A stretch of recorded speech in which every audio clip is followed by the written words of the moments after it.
जय मसीह की। मैं पास्टर अनिल कुमार काटल गिल्ड रोड से गौतम बुद्ध नगर जो मैं पड़ता है वहाँ से मैं यहाँ से जुड़ा हूँ। और मैं पास्टर अनिल कुमार काटल इंडिविजुअल मिनिस्ट्री है और चर्च का नाम स्पिरिचुअल ग्रोथ फेलोशिप मिनिस्ट्री।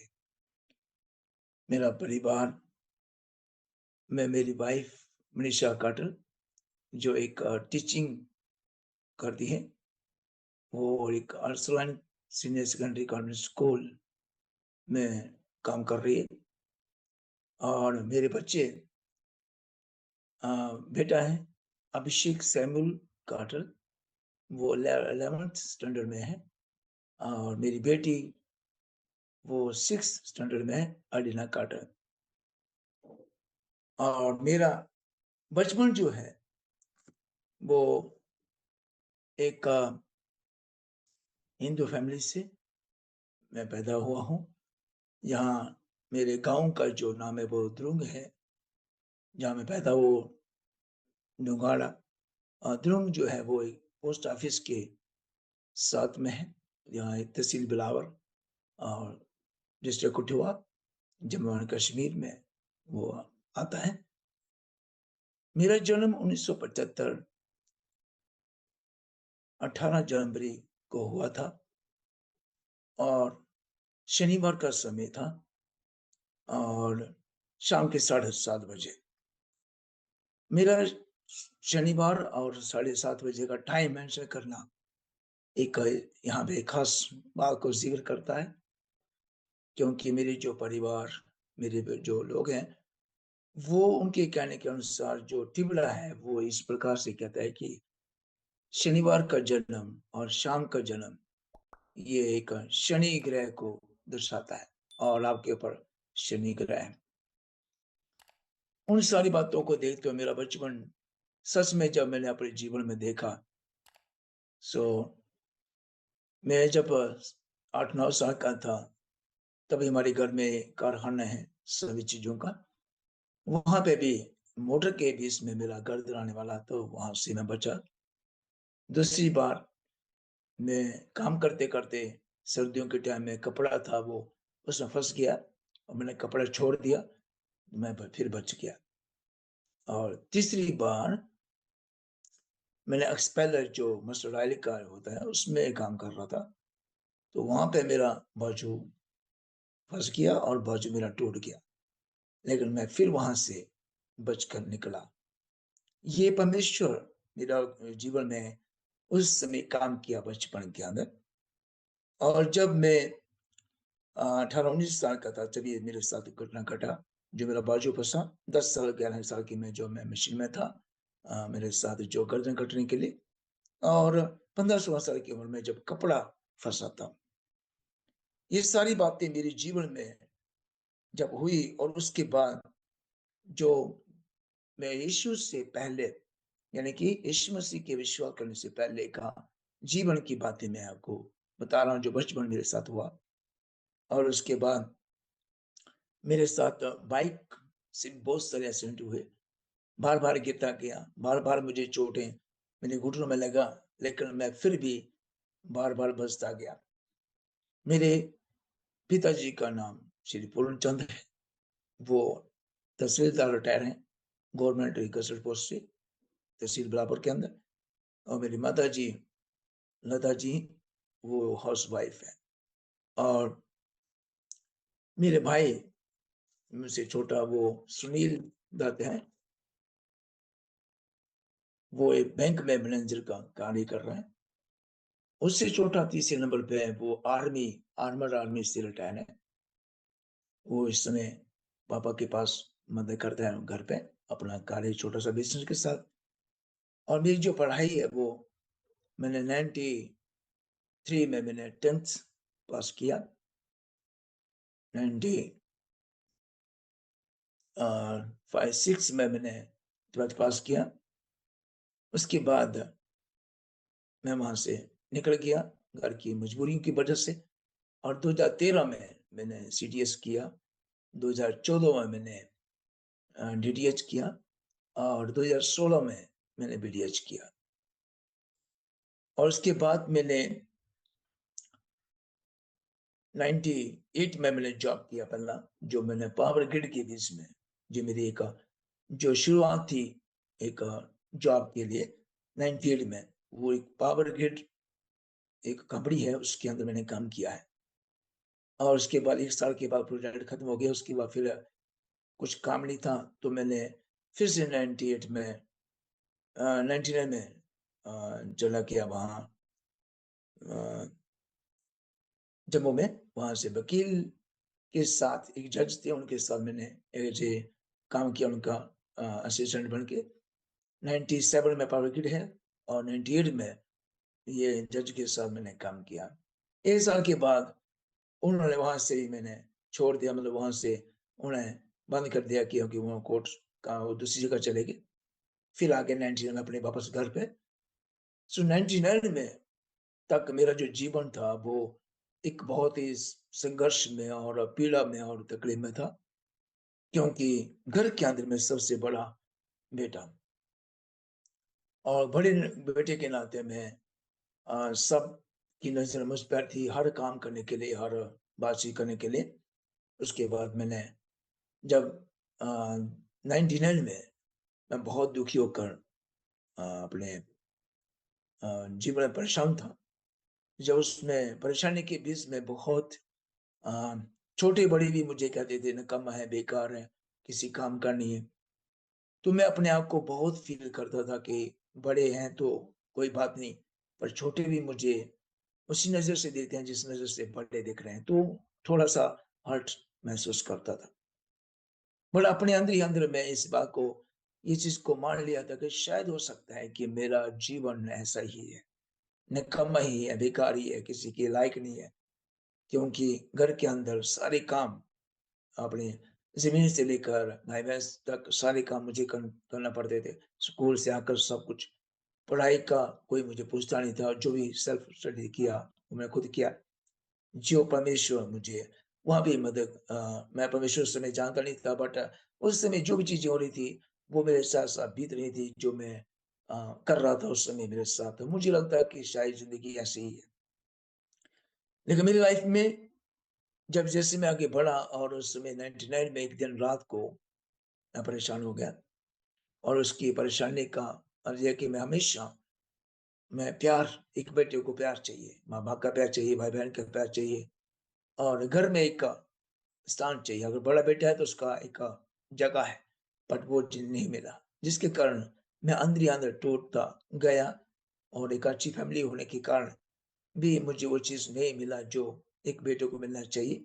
छोटे बेटे थे, छोटे भाई उनके, उनको सब कुछ प्यार, सब कुछ था। अच्छी स्कूल, कॉलेज सब कुछ।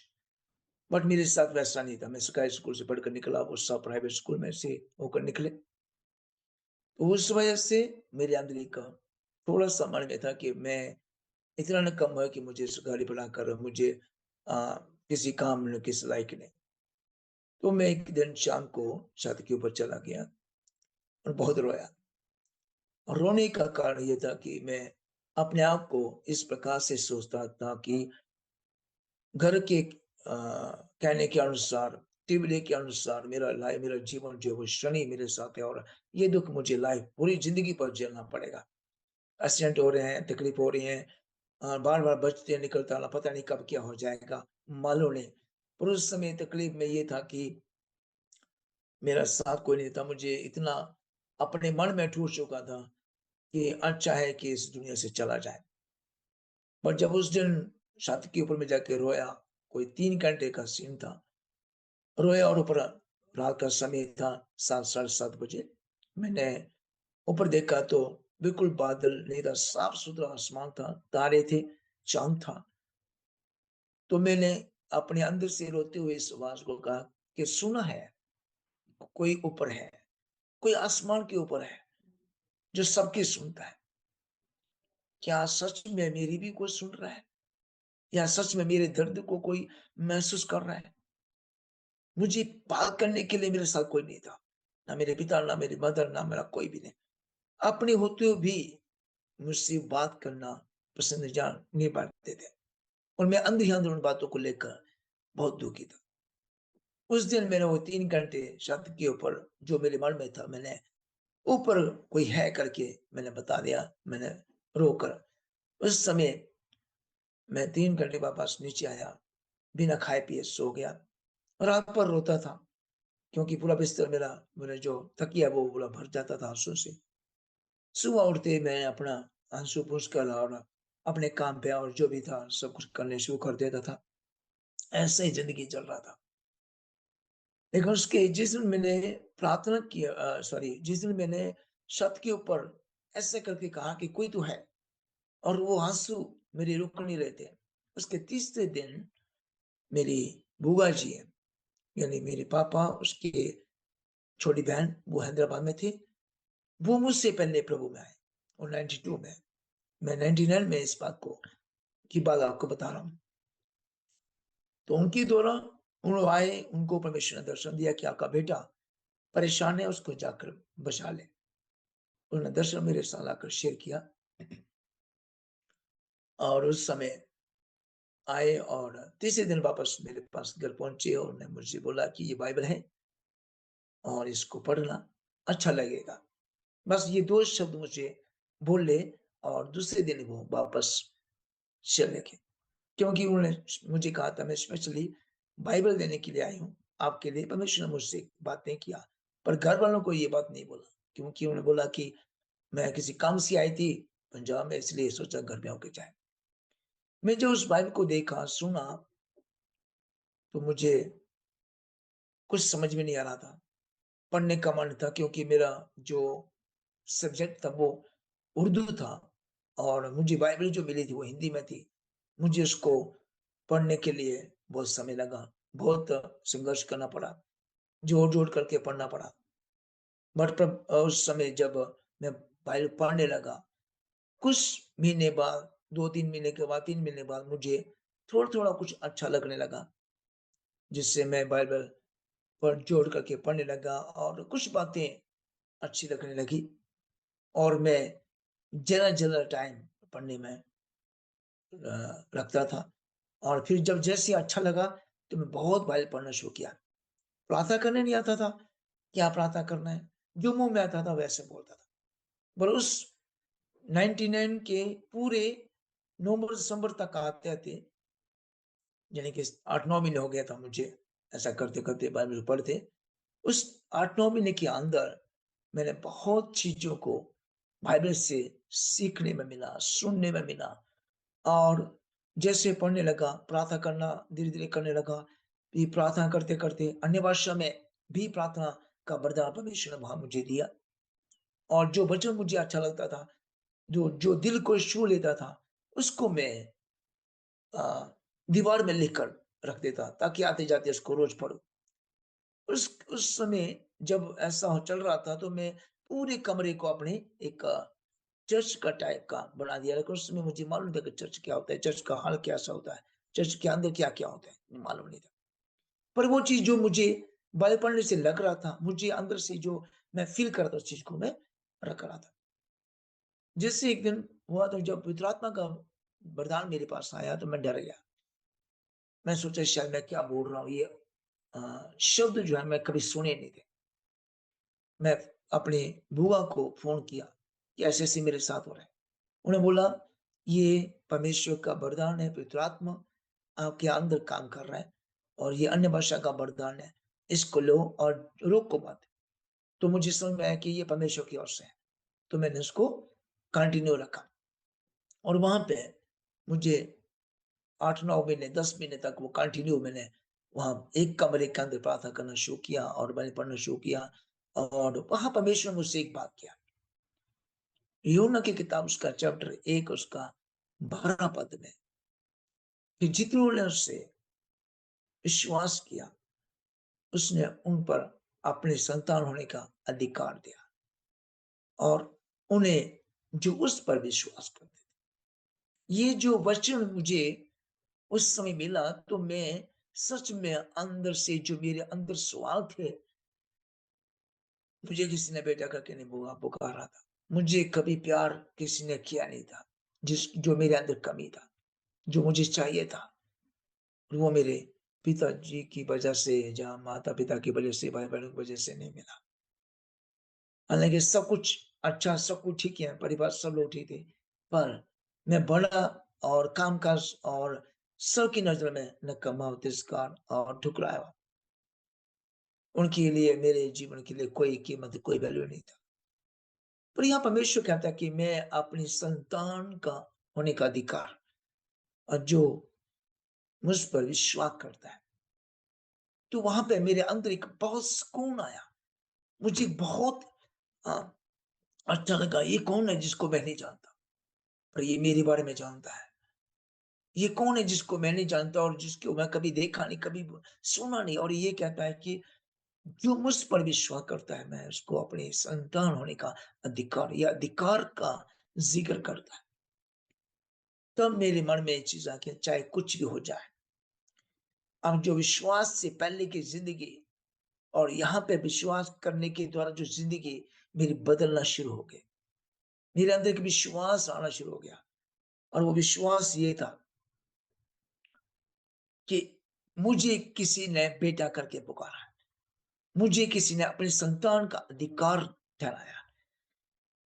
तो मेरे मन के सवाल जो थे वो मुझे मिल गए। मैंने बोला जो मुझे चाहिए था, जो मैं ढूँढ रहा था, यही था। मैंने विश्वास करने से पहले, बाइबल पढ़ने से पहले मैंने 20-21 साल पूजा-पाठ बहुत किया। जैसे परिवार के घर के लोग करते थे, सब कुछ किया। पर पूजा-पाठ करने के बावजूद भी इतना बेचैनी और इतनी रूखापन अपने अंदर, इतना मन के अंदर एक दुःख की आत्मा था, ना किसी से बात करने का, क्योंकि हर प्रकार से एक निराशा थी। कोई उम्मीद, कोई आशा नहीं था। जैसे एक दिन काटने वाली बात। आज का दिन निकल गया, कोई बात नहीं, कल देखा जाएगा। कल का भी आ गया, अभी झेल लिया, कल कोई बात, कल देखा जाएगा। ऐसे दिन काटते-काटते 20-21 साल चला। पर उस समय बहुत समय 2-2 4-4 घंटे पूजा-पाठ भी किया। लेकिन मुझे किसी ने नहीं कहा कि मैं तुझे अपना बेटा कहता हूँ, बेटा बनाता हूँ और अपने संतान का अधिकार देता हूँ। अगर मुझे ये शब्द मिला है, ये अल्फ़ाज़ मिला है, ये वचन मिला है, तो मुझे बाइबल से मिला। तब मुझे एक इस चीज़ का एक एहसास हो गया कि बाइबल ही वो सामर्थ्य परमेश्वर का वचन है, जिसकी खोज इंसान करता है, करना चाहता है, लेकिन पाता नहीं। मैं धन्यवाद करता हूँ कि मुझे ये मिला, और उस समय मैं वो वचन के साथ, उस विश्वास के साथ, फिर जब मैं प्रार्थना करता था घर में, तो मेरे घर वाले कहते थे, "मत प्रार्थना कर, हमें कुछ होता है।" खासकर मेरी माँ, जो मुझे बहुत चूड़ा बन गया, ये बन गया, धर्मपत्नी बन गया, सब कुछ बहुत बुरा-भला कहा। इवन कि मेरे फादर ने मुझे बहुत मारा, घर से निकाल दिया। मैं 2 दिन घर पे नहीं गया, किसी और के पास जाके रहा। तो सारी चीज़ें झेली।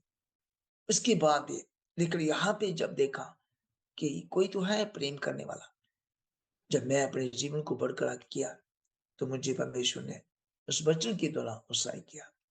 और जब मैं वहाँ से बढ़ता गया, फिर मैंने प्रार्थना की, प्रभु मुझे यहाँ से निकलना है, क्योंकि मेरे घर से जो चर्च है वो बहुत दूर है, ऑलमोस्ट कम से 80 किलोमीटर, प्रॉपर जम्मू सिटी के अंदर। और इतनी दूर जाने के लिए ना पैसा है, ना जाने देते थे। मैं एक ही कमरे के अंदर बैठ के, प्रभु ने मुझे प्रार्थना करना सिखाया, वचन पढ़ना सिखाया और आत्मा का वरदान भी दिया, अन्य भाषा का। उसके बाद मैं 99 में, जब 9 दिसंबर में, पर मैं प्रार्थना कर रहा था, परमेश्वर मुझे जाना है, उस समय मेरी बुआ जो थी वो ट्रांसफर होके लखनऊ में आ चुके थे, और वो लखनऊ में थे। तो मैंने प्रार्थना की, प्रभु मुझे लखनऊ जाना है, मुझे चर्च जाना है, मुझे संगति करनी है। ठीक परमेश्वर ने उस समय मेरी प्रार्थना को सुना, और मेरी बुआ ने बोला कि मुझे 1 महीने के लिए कहीं जाना है। जो उनके हस्बैंड थे, वो कर्नल थे, उनके पास जाना है। तो बच्चों के पास कोई नहीं है, तो मेरे लिए बुलाने को भेज दो। उस समय मैं चला गया, और मैं प्रभु का धन्यवाद करता हूँ, प्रभु और मुझे भेजा। तब मैं 2000 में वहाँ गया, जनवरी फरवरी में वहाँ पहुँच गया, लखनऊ पहुँचा। लखनऊ में जाके मैं एजी चर्च में जाना शुरू किया। वहां से मेरा परमेश्वर के साथ रिश्ता बढ़ने लगा। परमेश्वर के साथ रिश्ता बढ़ते हुए मैं आगे बढ़ा और मेरा जीवन प्रभु के साथ बढ़ता गया। तब मैं 2002 में 22 सितंबर को मैंने बपतिस्मा लिया और लखनऊ चर्च में ये जीसस से पापी मथाई के द्वारा। और जब बपतिस्मा लिया तब मैं परमेश्वर के साथ उसकी संगति में, उसकी प्रार्थना में, उसके आज्ञा में मैं चलने लगा। प्रभु सिखाता गया, मैं सीखता गया और बढ़ता गया और परमेश्वर के लिए कार्य करने के लिए परमेश्वर ने मुझे इस्तेमाल किया। चंगाई देने के लिए, छुटकारे का, दर्शन का, बहुत सारी गिफ्ट परमेश्वर दिया उस समय। तो उन वरदानों के द्वारा आज भी परमेश्वर मुझे इस्तेमाल करता है और परमेश्वर का धन्यवाद करते हैं कि उस समय परमेश्वर ने मेरी सुनी और मुझे वहां लेके गया। और उसके बाद भी मैंने अ, जब 2007 16 नवंबर को मेरा शादी हुआ। मेरी पत्नी, एक जो परमेश्वर की बेटी मनीषा काटल, उससे शादी हुआ। उसके बाद वो मेरे साथ मिनिस्ट्री में भी अपनी टीचिंग के साथ साथ, मेरी मिनिस्ट्री के साथ साथ भी वो सहयोगी मदद करती है। और मेरा प्रभु में बढ़ने का, प्रभु में चलने का जो अ, कार्य था वो मेरे साथ हुआ, मेरे जीवन में हुआ और मैं प्रभु का धन्यवाद देता गया, बढ़ता गया। फिर मैंने वहाँ जाके 2000 से 2005 तक मैंने शासन में जॉब किया, फिर से टाटा मोटर में। और 2006 से 2012 तक फिर मैंने माइक्रो फाइनेंस कंपनी में भी काम किया है। और 2012 से फिर मैंने अपनी मिनिस्ट्री जो प्रभु ने मुझे सौंपा था, बोझ मुझे दिया, और 2012 दिसंबर को मैंने रिजाइन दे दिया परमेश्वर की बुलाहट के अनुसार। उसने मुझे बोला कि परमेश्वर ने 3 बार मुझसे बात किया कि मेरी सेवकाई के लिए, मेरी सेवा के लिए तैयार हो जा, मैं अपनी सेवा तुझसे लेना चाहता हूँ। जब पहली बार हो तो मेरे मन में थोड़ा-सा डाउट था, शक था, शायद मेरी अपने विचार हो सकता है, तो मैंने हल्के से में लिया। दूसरी बार फिर 3 महीने बाद परमेश्वर ने मुझसे बात किया, सेम बात। तो मुझे थोड़ा कन्फ्यूज़ हो गया कि ये 2 बार परमेश्वर 2 बार ही हो गया, जाऊँ कि नहीं जाऊँ? जब तीसरी बार फिर से 6 महीने बाद परमेश्वर ने बात किया, ये 2012 की बात है, जनवरी से दिसंबर तक के बीच की, परमेश्वर 3 बार मुझसे बातें किया। जब नवंबर में मुझसे बात किया, तो उस समय मुझे लगा आखिरी बार में मैंने उस समय सब कुछ प्रभु की बुलाहट से, परमेश्वर की इच्छा से मैंने जो जॉब करा था माइक्रो फाइनेंस में, एक मैनेजमेंट एग्जीक्यूटिव में उसमें काम कर रहा था। मैंने रिज़ाइन दिया, बोर्ड ऑफ डायरेक्टर की कंपनी में था, वो रिज़ाइन दिया और उसके बाद वहाँ से मैंने दिसंबर में छोड़कर जनवरी 2013 में मैं ग्रेटर नोएडा में यहाँ के फुल टाइम मिनिस्ट्री शुरू किया। और आज इंडिपेंडेंट मिनिस्ट्री के साथ मेरी चर्च जो स्पिरिचुअल फेलोशिप प्रभु ने नाम दिया है, उसमें एक चल रहा हूँ और आज तक वो परमेश्वर उस मिनिस्ट्री में अगुवाई के साथ लेके चल रहा, आगे बढ़ रहा। और मैंने लखनऊ में भी रहकर परमेश्वर के जब जॉब था तभी परमेश्वर के कार्य को पूरा किया मैंने। परमेश्वर मुझे आउटचर्च से शुरू करता लेके चला गया और ये मेरे जीवन का एक खास था जो मेरी लाइफ में हुआ। मेरी लाइफ में बहुत सारी चीजें मैंने जो प्रभु के विश्वास से पहले की बात कहूँ तो वहाँ पे एक लाइफ ऐसा था कि एक दिन काटना मुश्किल था। हालाँकि मुझे कोई समस्या, कोई बीमारी, कोई तकलीफ नहीं था। पर मुझे जो मेरी लाइफ का जीने का जो अ, दिन थे, समय था, वो बचपन जो एक बच्चे को चाहिए वो नहीं था। एक अच्छा जीवन, प्यार का, मोहब्बत का और जो वो नहीं था। इस वजह से मैं निराश था। मेरे घर में सब कुछ था, सब गवर्नमेंट जॉब करने वाले लोग थे, सब कुछ अच्छे थे। लेकिन फिर उसके बावजूद भी मेरे पास खुशी नहीं थी, मेरे पास आनंद नहीं था। लेकिन अब ये यीशु मसीह के पास आया, तो मुझे वो आनंद, वो खुशी मिली जो संसार नहीं दे पाया, जो दुनिया नहीं दे पाई। और आज मैं परमेश्वर के साथ उस खुशी में, उस आनंद में, हो सकता है कि शायद मुझे इतना पैसा ना हो या इतना अ, वैसा ना होने के कारण जो होता है, लेकिन मैं परमेश्वर का धन्यवाद करता हूँ कि उसने आज तक मुझे कभी निराशा में नहीं छोड़ा। जो मैंने प्रभु से माँगा मुझे मिला। हर चीज़ प्रार्थना किया, अच्छी पत्नी दिया, प्रार्थना किया प्रभु ने अच्छे बच्चे दिए। एक तोहफ़े के रूप में मेरा बेटा मेरे साथ वर्शिप मास्टर है, वो म्यूज़िक का बहुत अच्छा टैलेंट उसको प्रभु ने दिया है। डांसिंग, सिंगिंग, वो हर एक्टिविटीज़ में, स्कूल में ऑलराउंडर काम करता है। मेरी बेटी भी ऐसे है। सो परमेश्वर का धन्यवाद करता हूँ, उसने मुझे एक अच्छे तोहफ़े के साथ गिफ्ट दिए हैं और परमेश्वर का धन्यवाद करता हूँ कि उसने मुझे यहाँ तक अपनी सेवकाई को पूरा करने के लिए लेकर आया। लेकिन मैं एक घटना अपने जीवन में जो सच में हम एक मनुष्य के अनुसार इस दुनिया में है और एक मनुष्य के अनुसार होने के कारण हम यहाँ जी रहे हैं, संसारिक जीवन में, शरीर के जीवन में। पर कभी-कभी हम उस शरीर के अनुसार कहीं न कहीं कोई गलती कर देते हैं, कहीं न कहीं चूक कर देते हैं। लेकिन उस चूक जो होने के कारण, उस गलती होने के कारण हम समझ नहीं पाते कि हमारे साथ हो क्या रहा है। हम प्रार्थना भी करते हैं, सब कुछ करते हैं, पर फिर भी हम संसार में रहते हैं। कई बारी हम बीमारियों को देखकर डर जाते हैं, कई बारी हम समस्याओं को देखकर डर जाते हैं, कई बारी हम शैतानी प्रभाव के से देखकर सुनकर डर जाते हैं। लेकिन मैं आपको एक हौसला देना चाहता हूँ कि अगर हम परमेश्वर के बच्चे हैं, ये हमारी पहचान होनी चाहिए। अगर हम मस्जिद में हैं, तो मस्जिद में हमारे लिए एक पहचान होना ज़रूरी है। हमें जानना चाहिए कि हम एक परमेश्वर के लोग हैं। उसमें हमारे अंदर डर नहीं होना चाहिए। हमारे अंदर एक चीज़ होनी चाहिए कि नहीं, हमारा विश्वास जिस पर है वो स्वर्ग में रहने वाला परमेश्वर है। वो स्वर्ग से इस पृथ्वी के ऊपर अपना अधिकार पूरा करने वाला, राज्य को पूरा करने वाला परमेश्वर है। और उसका राज्य को पूरा करने के लिए मुझे और आपको परमेश्वर चुनता है। और ऐसे ही परमेश्वर का एक दिन जब 2005 में कुछ समय तक दिल्ली में वापस आकर रह रहा था, 2-4 महीने। उस समय मुझे टाटा कंपनी में काम करते-करते मैं अभी 6 महीने ही हुई दिल्ली से लखनऊ से दिल्ली आए, यहाँ शिफ्ट कर दिया था मुझे और 6 महीने के अंदर-अंदर ही मुझे जॉन्डिस हो गया, यानी कि पीलिया हो गया।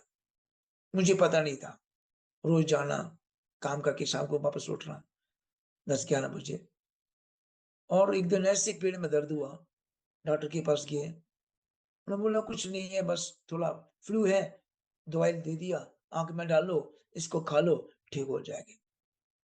लेकिन दूसरे-तीसरे दिन तक बहुत दर्द ज़्यादा बढ़ गया, तो मेरा भाई जो दूसरे नंबर पे वो दिल्ली में है, वो दिल्ली में रहता था, अभी भी है और वो भी मेरे साथ था। वो बोला कि दूसरे डॉक्टर को लेके जाना, ठीक है। दूसरे डॉक्टर के पास गए तो उसने भी वही कहा, लेकिन हमने घर में बात किया कि बहुत ज़्यादा तकलीफ है, उन्होंने बोला घर भेज दो और उस समय मुझे पता नहीं था, लेकिन जैसे मैं कमरे में सामान लेने गया, वॉशरूम गया, उस समय मैं देखकर डर गया। मैंने बोला ऐसा यूरिन पास हो रहा है कि बहुत ठीक नहीं है। तो उससे मुझे आइडिया हो गया शायद मुझे पीलिया हो गया क्योंकि वो बहुत ही अ, अजीब किस्म का था यूरिन था। मैं शाम को बस पकड़ी दिल्ली से और जम्मू चला गया अकेला। बड़ी मुश्किल से मैंने 12 घंटे बस में काटे। दूसरे दिन जब घर पहुँचा, मुझे घर वाले पास में डॉक्टर था, उसके पास लेके गए। उसने 2 दिन अपने पास रखा, ड्रिप लगाया। तो उसने जैसे देखा, उसने कहा कि आपका तो 12% है और जब चेक किया सच में 12% मुझे जॉन्डिस उस समय था, जब मैं दिल्ली से घर पहुँचा। उसके बाद उसने 2 दिन ड्रिप लगाकर मुझे रखा और उस 2 दिन ड्रिप के अंदर भी मेरा जितना भी पीलिया था वो बाहर निकला है। तीसरे दिन उसने कहा कि कोई फ़र्क नहीं पड़ रहा है क्योंकि वो 12 से 18-19 तक पहुँच गया। उसने बोला कि इसको मेडिकल कॉलेज में ले जाओ, जम्मू सिटी के अंदर जो मेन हॉस्पिटल है, क्योंकि इसका जॉन्डिस पीलिया जो है वो बड़ा खतरनाक लग रहा है। घर वाले सब चले गए, लेके चले गए। जम्मू मेडिकल कॉलेज में जमा मुझे एडमिट कर दिया गया। वहाँ ट्रीटमेंट चला, वहाँ भी बढ़ता गया, कम नहीं हुआ। 4 दिन हो गया, चौथे दिन 5वां दिन शुरू हो गया। 5वें दिन जब फिर से चेक किया तो मेरा पीरियड जो था वो 26.6 हो गया। 26.6 जॉइंटिस पीरियड 5वें दिन। जब ऐसा हुआ तो परमेश्वर ने मुझे छोड़ा नहीं था, क्योंकि मैं परमेश्वर पर था, भरोसा मेरा परमेश्वर पर था, विश्वास मेरा परमेश्वर पर था, जो मुझे उसने हौसला दिया था, उसने अपने बेटा मुझे बनाया था, मुझे अधिकार मुझे दिया था संतान होने का। और जो उस जॉन्डिस की वजह से मैं इतना था कि मुझे नींद इतनी थी बहुत ज़्यादा, और सिर्फ मैं कान खुले रहते थे, सुनाई देता था और शरीर एकदम मरा जैसा। और 5वें दिन मेरे साथ एक और व्यक्ति था, जो तीसरी बेड पे, एक छोड़ के तीसरे में, उसको खाना 19 पॉइंट्स था। वो व्यक्ति खत्म हो गया। जैसे ही वो व्यक्ति खत्म हुआ, मेरे घर वाले और डर गए। उन्होंने बोला कि ये 18-19 वाला तो चला गया, इसको 26 पॉइंट से ज़्यादा है। इसकी बचने की उम्मीद नहीं। तो बहुत घबराए, रोने लगी वहाँ पे, दूर-दूर जाके, मेरे सामने नहीं, दूर जाके। उस समय मेरे मन के अंदर, मेरे सिरहाने में, बिस्तर में मेरी बाइबल थी, न्यू टेस्टमेंट में लेके गया था। मेरे माँ मेरे साथ थी, चाचे थे, पापा थे। तो मैंने मदर को बोला कि मेरे सिरहाने के नीचे मेरी बाइबल है, इसको मत हटाना, इसको साथ रखना। मैंने हाथ डाला और वहाँ से बाइबल निकाला, और मेरे मन में उस समय परमेश्वर ने वचन दिया, भजन संहिता 118 उसका 17 पद। उसमें इस प्रकार से लिखा है, तू निश्चय नहीं मरेगा, तू जीवित रहेगा और मेरे वचन का वर्णन करेगा। ये वचन मैंने जैसे पढ़ा और आमीन किया और बाइबल रख दिया और फिर से लेट गया। ये 12 बजे की बात है, 5वें दिन के 12 बजे की बात है। और मैं आमीन करके लेट गया, और शाम को 5 बजे टीम आ गई पूरी मेडिकल, जो सर्च करने वाले स्टूडेंट थे, वो बार-बार आके चेक करते, क्यों है, कैसा है, कौन-सा पीलिया है, इस पीलिया में इतना हाई होने के बाद क्यों रिकवरी नहीं है, सारा जो कुछ भी उनके। और जैसे ही उन्होंने टेस्ट किया शाम के 5 बजे, तो मेरा 26.6 की बजाय 18 पॉइंट रह गया था। और जैसे ही वो 18 पॉइंट चेक किया, उसी समय वो दौड़ के गए और डॉक्टर को बुला के लेकर आए कि इस व्यक्ति का जॉन्डिस रिक वापस ठाणा पे आ गया।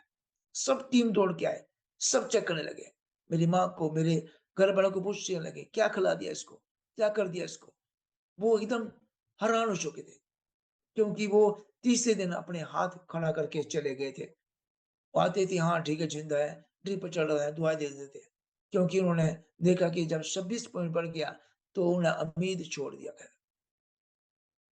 लेकिन जब 5वें दिन 5 बजे जब देखा कि 18 पॉइंट रह गया, 26 से उतर के 18 पे आ गया, तब वो आकर देखे कैसे हुआ, कहाँ पता करने लगे, चेक करने लगे। फिर उसके बाद जब देखा कि रिकवरी हो रहा है, फिर उन्होंने ड्रिप दिया, फिर से दूसरा भी इंजेक्शन दिए। फिर उन्होंने देखा कि अब ये रिकवरी होने लगा है। उन्होंने दूसरे दिन, 6वें दिन उन्होंने बोला, घर चले जाओ, घर में सेवा करो। क्योंकि वो हॉस्पिटल के अंदर भी एक ड्रिप देते थे। उस इसके अंदर एक इंजेक्शन लगा लेते थे, पूरा दिन वही चलता रहता। 6वें दिन हम घर पे वापस आए, और घर के अंदर मेरे परिवार, मेरी माँ ने जो भी हो सकता था, खाने-पीने में जो कुछ भी किया उन्होंने। 3 महीने के बाद मैंने एक खाने का बनाना शुरू किया। 3 महीने के बाद, 3 में कुछ नहीं खाया, सिवाय मूली और मौसम्मी के अलावा। तो परमेश्वर का धन्यवाद करते हुए परमेश्वर ने उस घड़ी मुझे जीवित किया, और परमेश्वर ने ज़िंदा किया, और कोई उम्मीद नहीं करता था कि ये बच पाएगा। लेकिन परमेश्वर ने जो वादा किया था, भजन संहिता 118 का 17, कि तू निश्चय नहीं मरेगा, बल्कि जीवित रहेगा और मेरे वचन का वर्णन करेगा। मैं आज परमेश्वर के वचन का वर्णन कर रहा हूँ। ये परमेश्वर की वो सामर्थ्य है, ये परमेश्वर का वो अनुग्रह है जो अपने लोगों के लिए करता है। और मैं आज आपके सामने परमेश्वर की सेवकाई को, परमेश्वर की महिमा को कर रहा हूँ। सेवकाई बच्चों के साथ, परिवार के साथ। और वही परिवार है जिस परिवार से मुझे निकम्मा, तिरस्कार समझा जाता था। वही परिवार आज मुझे कहते हैं, "आ जाओ, हम आपको हाथ से उठाकर लेके चलेंगे।" मैं बोला, "समय आएगा, ज़रूर आऊँगा।" अभी जाता हूँ, घर पे जाता हूँ, बातचीत होती है, प्रेम करते हैं, सब कुछ करते हैं। अब उनको पता चल गया कि इनका परमेश्वर सच्चा है। अब वो मुझे कुछ नहीं कहते, कोई रोक-टोक नहीं। वो कहते हैं, "जो करना है।" मैं घर पे जाता हूँ, घर में ही प्रार्थना खुलेआम सब कुछ करता हूँ। उनको भी सुनाता हूँ, "सुनो।" मैं विश्वास करता हूँ कि प्रभु ने कहा कि यदि तू विश्वास करेगा, तू अदर करना दे पाएगा, वो भी परमेश्वर पूरा करेगा। और परमेश्वर के धन्यवाद करता हूँ, उसने मेरी लाइफ, मेरे जीवन में ऐसे बड़े-बड़े काम किए, मौत के मुँह से निकाला। 2003 में जब मैंने एक बार घर किया, 2002 में बपतिस्मा लेने के बाद, तो घर वाले मेरी शादी के लिए सोच रहे थे, इसकी शादी करा देंगे और शादी करने के बाद अ, इसको कोई काम हो तो करेगा, हम अपने पास रखेंगे, ये सब जो उनके मन में था। तो उन्होंने एक पंडित को बुलाया और मेरा डिपरा दिखाया, उसने कहा, "इसका जो सीना है वो शेर के जैसा है, इसकी जो अंदर आत्मा है वो एक ब्राह्मण की आत्मा है और इसका जो नीचे का शरीर है वो एक अशुद्ध है।" मैं सुनता रहा, मेरी दादी थी, मेरे मदर वहाँ थे और उसके बाद उन्होंने कहा कि ये 35 साल तक जीवित रहेगा, 35 साल के बाद ये बचेगा नहीं। मैंने उसको बोला, "आप उठिए और जिस पैर से आप आए हो, चले जाइए।" तो घर वाले बोले कि, "क्यों ऐसा बोल रहे हैं?" मैंने बोला, "इसको पता नहीं अपने बारे में, दूसरे बारे में क्या बता रहे हैं।" और उस समय मुझे समझ नहीं आता क्या चीज़ है, क्यों ये जो सीना शेर के जैसा और आत्मा ब्राह्मण जैसी और नीचे का जो हिस्सा है वो एक अशुद्ध है, क्यों? मालूम नहीं था। पर आज मुझे पता चला, परमेश्वर ने कहा कि मैं तुझे पूँछ नहीं, मैं तुझे सिर बनाऊँगा और तुझे मैं एक सत्य का आत्मा दूँगा जो तुझे स्वतंत्र करेगा। आमीन। और उसने जो तीसरी बात कही थी कि नीचे का हिस्सा जो वो अशुद्ध है। अशुद्ध का मतलब एक पाप। और आज मैं उसी सामर्थ्य के साथ जो परमेश्वर की आत्मा के द्वारा और उसी सीना तान के मैं ऊँचे सिर उठाकर परमेश्वर की महिमा के लिए जब करता हूँ, तो जितने पापी लोग हैं, जिनके लिए प्रभु ने बोझ दिया, मैं प्रार्थना के साथ जब करता हूँ, वो छुटकारा पाते हैं, उद्धार पाते हैं, वो लेकर आते हैं। और 35 साल की उम्र में जो उसने कहा कि तू मर जाएगा, लेकिन आज मैं खुदा का शुक्र करता हूँ कि उसने मुझे मरने नहीं दिया, मुझे जीवित रखा। आज मैं 50 क्रॉस कर चुका हूँ। ये सबसे बड़ी-बड़ी गवाही है मेरे जीवन के अंदर। यहाँ पे हम देखते हैं कि सच में परमेश्वर कैसे मेरे और आपके जीवन को बदल देता है। कैसे आपके हाथ की लकीर हो जा, टिबले की धाराएँ जो कुछ भी हो, वो बदल देता है जब आप परमेश्वर की सच्चाई में बनकर चलते हैं, परमेश्वर की इच्छा में चलकर चलते हैं। ये मेरे जीवन की जो गवाही है और बहुत सारी गवाही है, बट समय के अनुसार मैं यहाँ पे ज़्यादा नहीं बता सकता और लेकिन बहुत ज़्यादा, बहुत सारी मैं बाइक से इतनी बार गिरा हूँ, बहुत बहुत बार, ऑलमोस्ट कम से कम 15-20 बार।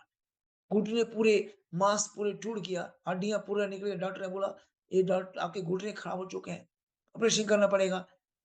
मैंने बोला, "कोई बात नहीं।" मैंने कोई ऑपरेशन नहीं, कोई दवाई नहीं, कुछ नहीं किया। प्रभु के साथ बैठ के घुटनों में प्रार्थना करता रहा और धन्यवाद देता रहा। मैं आज भी दौड़ता हूँ, आज भी चलता हूँ, कुछ भी नहीं। ये परमेश्वर का धन्यवाद है और मैं सबसे पहले परमेश्वर के साथ धन्यवाद के साथ मैं शुक्र करता हूँ कि परमेश्वर ने अ, अभी तक अपनी महिमा में चला के लेकर आया और उस जीवन से जो पाप में था, वहाँ से निकाल कर जो एक भलाई और सच्चाई और पवित्रता का जीवन था, उसने मुझे जीना सिखाया। मसीह नहीं होता तो मैं जीना सीख नहीं सकता था। मुझा मुझे जीने सिखाने के लिए प्रभु यीशु मसीह ने सिखाया। इसलिए मैं उसी का धन्यवाद और शुक्रिया अदा करता हूँ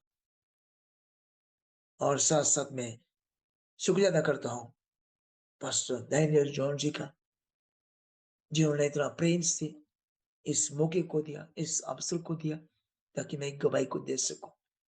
और साथ-साथ में मैं उनके चाहे अरोमा टीवी चैनल के लिए मैं बहुत शुक्रिया अदा करता हूँ। मैं उसके बारे में एक शब्द बोलना चाहता हूँ। अरोमा टीवी जो है, वो एक ऐसा चैनल है, एक ऐसी आवाज़ है कि जब उसके सामने जो शब्द है, वो दूसरों तक पहुँचने के लिए उसके लिए एक उदारता का काम बन जाता है, छुटकारे का काम बन जाता है। और अरोमा टीवी के द्वारा बहुत सारे लोग उद्धार पाते हैं, पा सकते हैं और पाएँगे। हर एक गवाही को, हर एक शब्द को सुनकर। सो मैं बहुत-बहुत शुक्रिया करता हूँ कि वासु जी जिन्होंने मुझे इस अवसर, इस मौके को दिया, इस टीवी चैनल के अंदर मुझे टेस्टिमनी का मौका दिया।